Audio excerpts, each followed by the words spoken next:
Muito bem, meus caríssimos telespectadores, amigos da TV Justiça, meu nome é Luciano Coelho Ávila, eu sou promotor de justiça em Brasília, do Ministério Público do Distrito Federal e Territórios e professor de Direito Constitucional do curso Fortium, aqui em Brasília. Muito bem, nós vamos dar início ao curso sobre remédios constitucionais. Nós vamos falar basicamente sobre os principais remédios constitucionais existentes na nossa Constituição.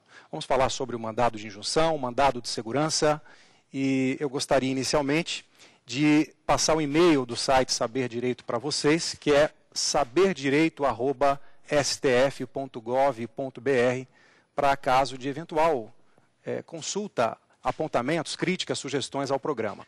Muito bem? Eu tenho a satisfação de receber aqui também alunos que vão participar conosco desse curso de Direito Constitucional. Sintam-se inteiramente à vontade para interferir nos momentos que entenderem adequados. Tá bom, gente? Muito bem, gente. Olha só.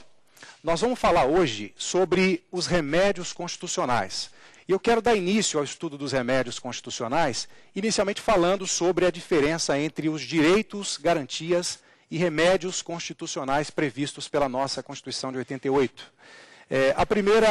O primeiro estudioso, o primeiro grande doutrinador a fazer essa diferença foi Rui Barbosa, o nosso grande jurista Rui Barbosa. Rui Barbosa estabeleceu uma diferença interessante entre os direitos e garantias fundamentais dos cidadãos.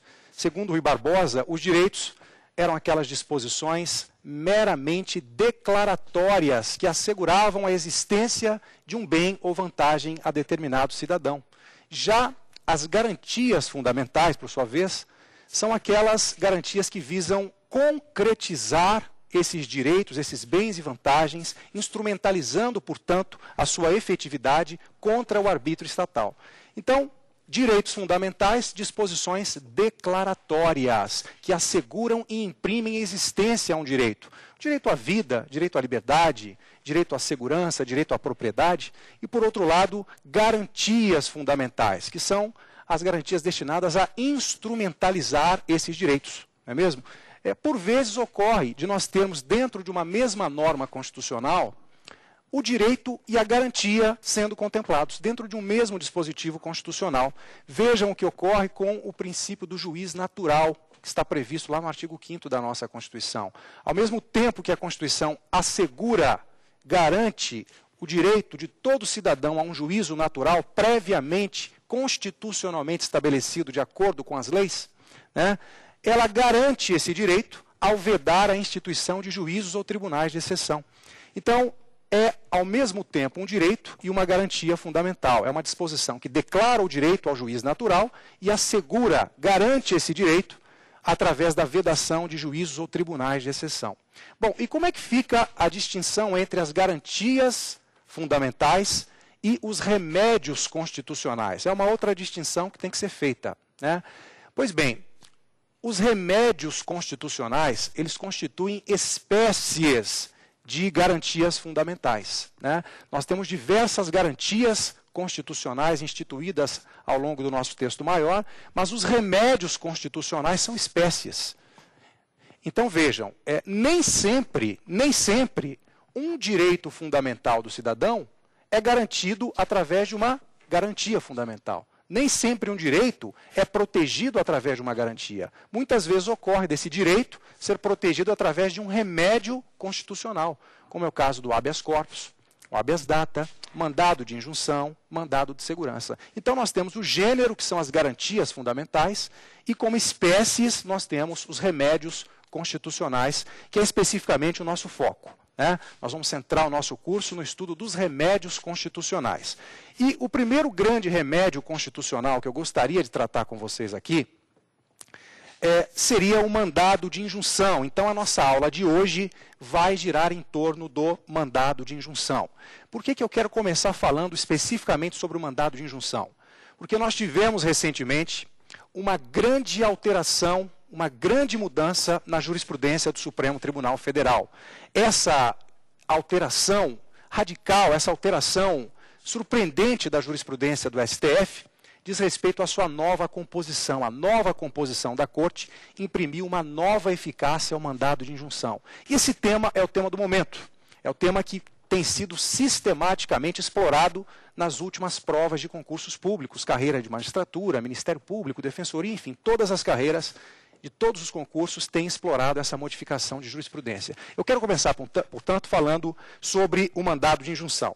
Meus amigos, vejam, o mandado de injunção ele está previsto no artigo 5º, inciso 71 da Constituição Federal. Né?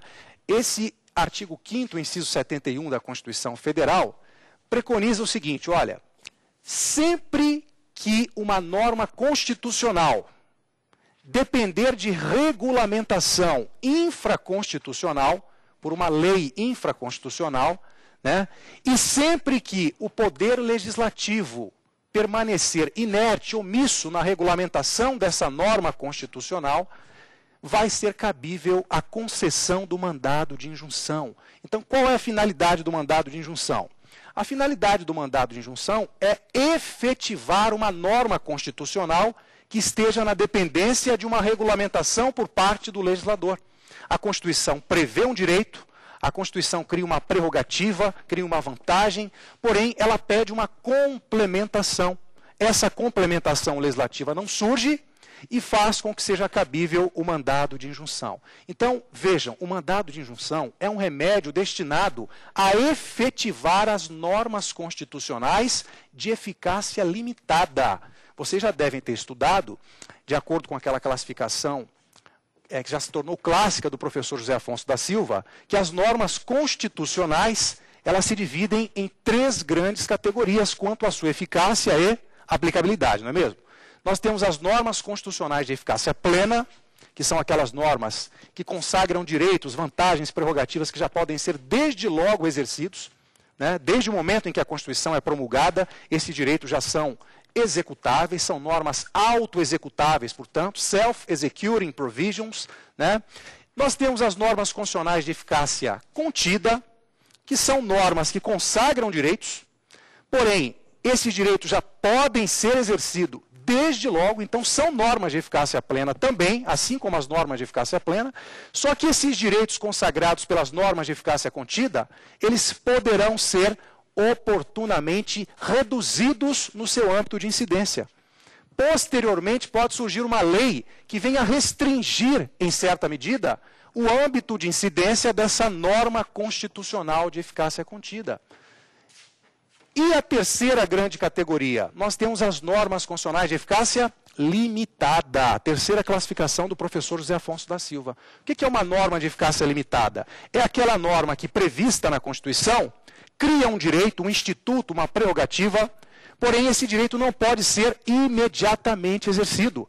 Esse direito fica na dependência de uma lei regulamentadora que venha a complementar o exercício daquele direito constitucional. São as chamadas normas constitucionais de eficácia limitada. Vejamos um exemplo. O direito de greve dos servidores públicos. Artigo 37, inciso 7º da Constituição Federal, prevê que é assegurado aos servidores públicos o direito de greve, nos termos e nos limites que serão previstos por uma lei específica. Muito bem. O servidor público tem direito à greve ou não tem? Ele tem direito à greve. Agora, ele pode exercer essa greve antes do advento dessa lei regulamentadora da Constituição? Bom, aí a discussão já se torna polêmica. Tratando-se como se trata de uma norma constitucional de eficácia limitada, é preciso a superveniência dessa lei regulamentadora do artigo 37, inciso 7º. Enquanto isso não surgir, o servidor público não poderia, em tese, exercer o seu direito de greve. O que ocorre? Ocorre que, decorridos quase 20 anos do advento da Constituição de 88, essa norma constitucional ainda não foi regulamentada até hoje. Já se passaram quase 20 anos, nossa Constituição completa 20 anos no próximo dia 5 de outubro, e essa lei regulamentadora do direito de greve ainda não surgiu. Esse quadro de omissão por parte do poder público faz surgir o interesse pela impetração do mandado de injunção.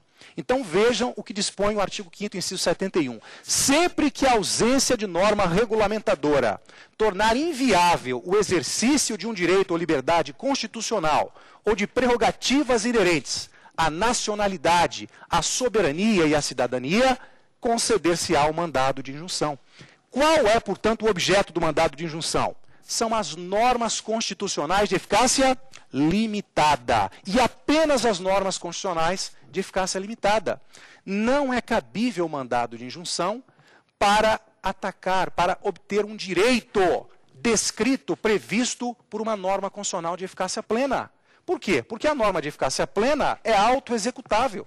O direito não fica na dependência de regulamentação infraconstitucional. Não é cabível da mesma forma o mandado de injunção quando a norma constitucional for de eficácia contida. Porque a norma constitucional de eficácia contida, ela já prevê um direito desde logo exercitável. Não depende de regulamentação infraconstitucional. O objeto do mandado de injunção, em resumo, é apenas o campo das normas constitucionais de eficácia limitada. Ok? Muito bem. Parece que nós já temos uma primeira pergunta para colocar no telão. Meu nome é Ricardo e gostaria de saber para que serve o mandato de injunção. Telespectador pergunta para que serve o mandado de injunção. Vejam, a palavra injunção, o que significa injunção? Injunção é sinônimo de imposição. É sinônimo de imposição. Essa pergunta é interessante, ela suscita uma grande discussão doutrinária, que é a seguinte. Muito bem, para que serve o mandado de injunção? Nós temos aí, basicamente, dois entendimentos doutrinários. Há uma corrente doutrinária que sustenta que o mandado de injunção seria cabível apenas para que o Poder Judiciário declarasse a mora, a inércia do poder público na edição de uma norma regulamentadora. Então, nesse contexto, o Poder Judiciário teria o papel única e exclusivamente de, reconhecendo aquela mora por parte do poder público, aquela inércia do poder público, dar ciência ao poder competente para a adoção das providências necessárias. Esse é o entendimento. Né? O mandado de injunção, portanto, teria um caráter meramente declaratório da omissão do poder público. Agora, há um segundo entendimento, de acordo com o qual o mandado de injunção não se presta tão somente para reconhecer a inércia do poder público. Se presta, sim, a efetivar concretamente o exercício de um direito constitucional que não está sendo possível de ser exercido justamente pela ausência dessa lei regulamentadora da Constituição. Né? Vejam que são pontos de vista absolutamente opostos. Para aqueles que defendem a primeira corrente, o mandado de injunção não se prestaria a viabilizar o exercício do direito do cidadão. Seria apenas para reconhecer a omissão do poder público, dar ciência ao poder público para que ele adotasse as providências necessárias para suprimir, para colmatar aquela lacuna da Constituição. Só isso, daria ciência e o poder público, quando bem entendesse, complementaria o dispositivo constitucional. Agora, para o segundo entendimento, que é uma corrente mais baseada na efetividade dos direitos e normas constitucionais, o mandado de injunção, ele se presta a efetivamente viabilizar o exercício do direito do cidadão no caso concreto, com efeitos meramente interpartes. Então, o Poder Judiciário poderia, nesse contexto, não apenas declarar a mora do poder público, mas autorizar aquele cidadão que impetrou o mandado de injunção a efetivamente exercer o seu direito naquele caso concreto. É uma garantia, um remédio constitucional destinado a efetivar essas normas constitucionais. Muito bem. Dando prosseguimento ao nosso raciocínio, uma outra grande dúvida que surge no plano doutrinário é a seguinte. A Constituição, lá no 571, prevê que sempre que a norma constitucional estiver na dependência de uma norma regulamentadora que inviabilize o exercício de um direito constitucional do cidadão, será cabível o mandado de injunção. O que nós devemos interpretar da expressão norma regulamentadora, que está prevista aí no artigo 571? Como é que nós devemos interpretar a expressão norma regulamentadora do texto constitucional? Sempre que a falta de norma regulamentadora inviabilizar o exercício de um direito constitucional, será cabível o mandado de injunção, não é isso? Como é que nós devemos interpretar norma regulamentadora? Será que é apenas quando faltar uma lei regulamentadora de um dispositivo constitucional que será cabível o mandado de injunção?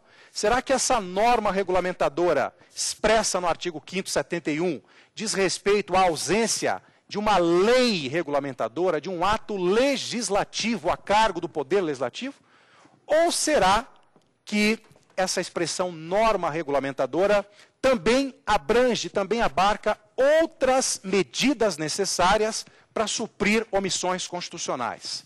Né? Muito bem, a doutrina constitucional brasileira, ela sustenta o seguinte, olha, a expressão norma regulamentadora, expressa aí no artigo 5º, 71, evidentemente não diz respeito apenas à necessidade de edição de leis regulamentadoras da Constituição. É perfeitamente possível que uma norma da Constituição Federal, para se tornar efetiva, para deixar de ser letra morta, ela esteja na dependência de providências administrativas. Pode ser que o que está faltando para complementar a Constituição não seja propriamente uma lei, mas às vezes um regulamento, um decreto, uma portaria, uma instrução, enfim, uma medida concreta destinada a viabilizar o exercício de um direito constitucional do cidadão. Portanto, essa expressão norma regulamentadora tem que ser interpretada extensivamente, como abrangente de qualquer medida necessária a suprir essa omissão inconstitucional. Tá certo? A segunda discussão importante que se trava já em torno do artigo 5º, 71 em sua redação. Como nós devemos interpretar a expressão direitos e liberdades constitucionais, expressão essa que está aí do artigo 5º, 71, que está expressa aí. Quais são, afinal de contas, os direitos e liberdades constitucionais do cidadão que podem ser objeto de mandado de injunção? Então, nós temos, basicamente, 3 interpretações em torno da abrangência dessa expressão direitos e liberdades constitucionais que são tutelados através do mandado de injunção. Né? Qual a extensão dessa expressão direitos e liberdades que podem ser objeto do mandado de injunção?